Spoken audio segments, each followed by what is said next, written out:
नमस्कार युवा देशबंधू, कसे आहात? तर आपण आज पाहणार आहोत ॲग्रीमेंट आणि कॉन्ट्रॅक्ट. दोन्हींचा अर्थ तर करार हाच होतो. पण काही वेळेस आपण कॉन्ट्रॅक्ट शब्द वापरतो, काही वेळेस आपण ॲग्रीमेंट शब्द वापरतो.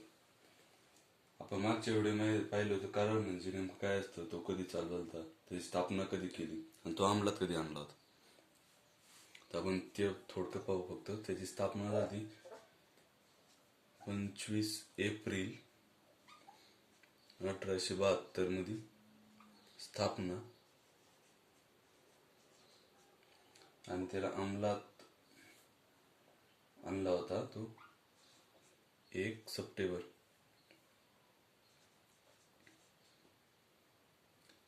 1872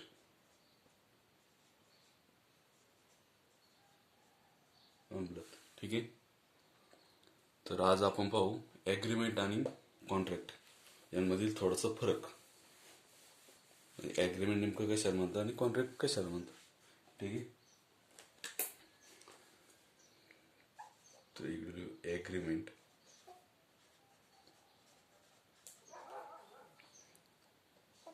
इकडे कॉन्ट्रॅक्ट.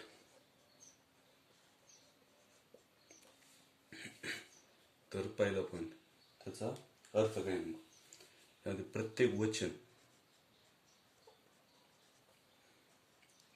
वचन आणि या प्रत्येक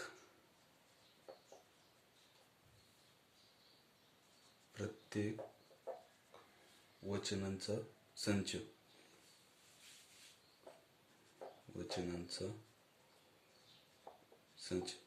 किंवा याला असं पण म्हणू, वचनांचा प्रत्येक संच. ठीक आहे.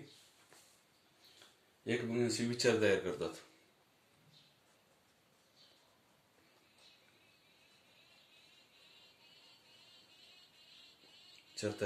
एकमेकांशी. ठीक आहे. म्हणजे आपण याला असं पण लिहू शकतो, वचन शॉर्टकटमध्ये प्लस विचार. वचनाला समजतात प्रॉमिस आणि विचार म्हणजे कन्सिडरेशन.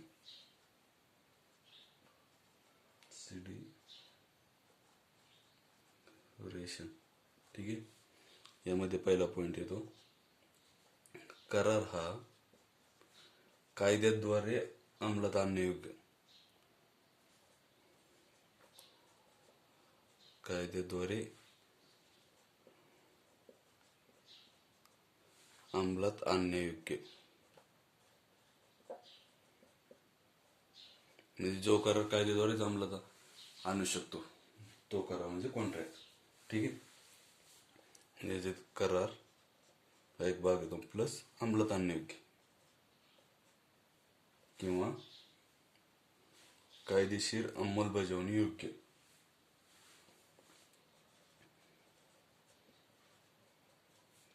कायदेशीर त्याजवळ अंमलबजावणी क्षमता आहे.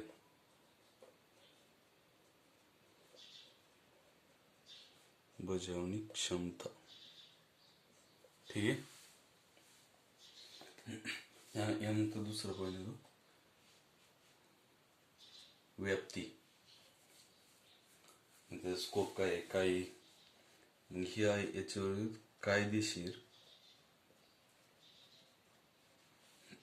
आणि विशेष. कायदेशीर आणि विशेष करार दोन्हीसह एक व्यापक संज्ञा आहे.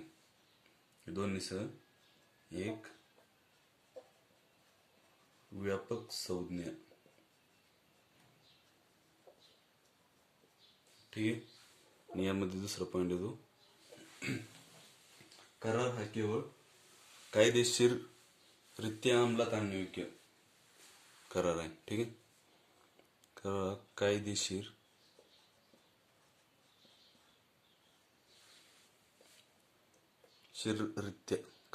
रित्या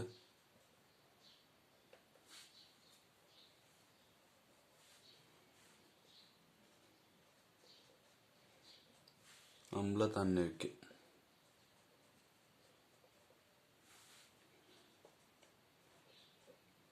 अंमलात आणण्यायोग्य करार आहे. ठीक आहे. हा फक्त कायदेशीर आणि विशेष करार या दोन्हीसह एक व्यापक संज्ञा आहे आणि कायदेशीररित्या अंमलात आणण्यायोग्य करार आहे.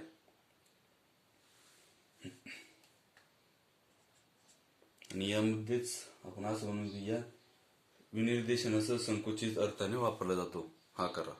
ठीक आहे. तिसरा पॉईंट आहे लिगल ऑब्लिगेशन, म्हणजे कायदेशीर त्याला बंधन आहेत किंवा नाहीत, याला याला कोणाला आहेत किंवा कोणाला नाही हे बघ.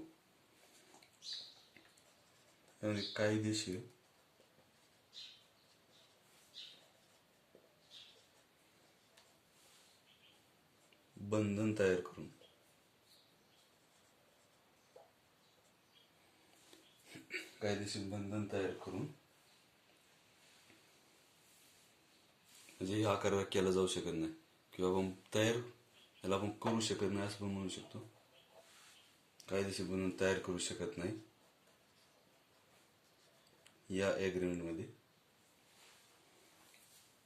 हा करार नेहमीच पक्षांना अधिकार देत नाही, म्हणजे काही वेळेस देतो किंवा काही वेळेस हा दरवेळेस पक्षांना अधिकार देतो असं नाही.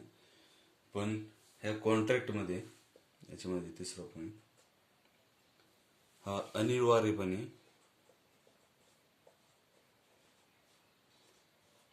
अनिवार्यपणे कायदेशीर बंधन निर्माण करतो.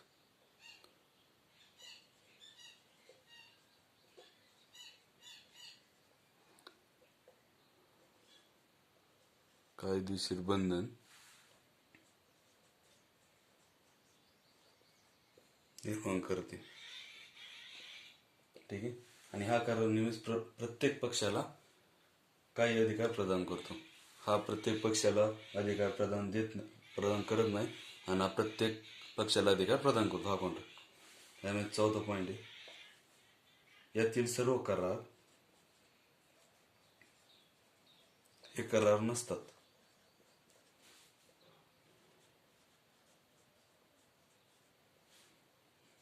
पण यातील सर्व करार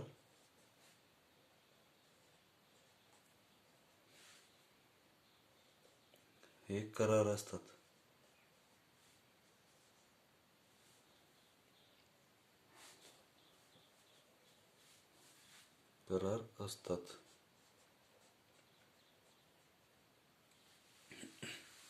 ठीक आहे. या दोन्हींचा अर्थ तर एकच होतं, पण काही यामधला काही फरक आहे. त्यात पहिला फरक म्हणजे प्रत्येक वचनांचा संच किंवा वचनांचा प्रत्येक संच यांचा विचार तयार करतात तो ॲग्रीमेंट. आणि इकडं कॉन्ट्रॅक्टमध्ये करार कायद्याद्वारे अंमलात आणण्यायोग्य तो करार. इकडं वचन प्लस विचार आणि तिकडे करार हा कायदेशीर अंमलबजावणी क्षमता असेल तर तो करार.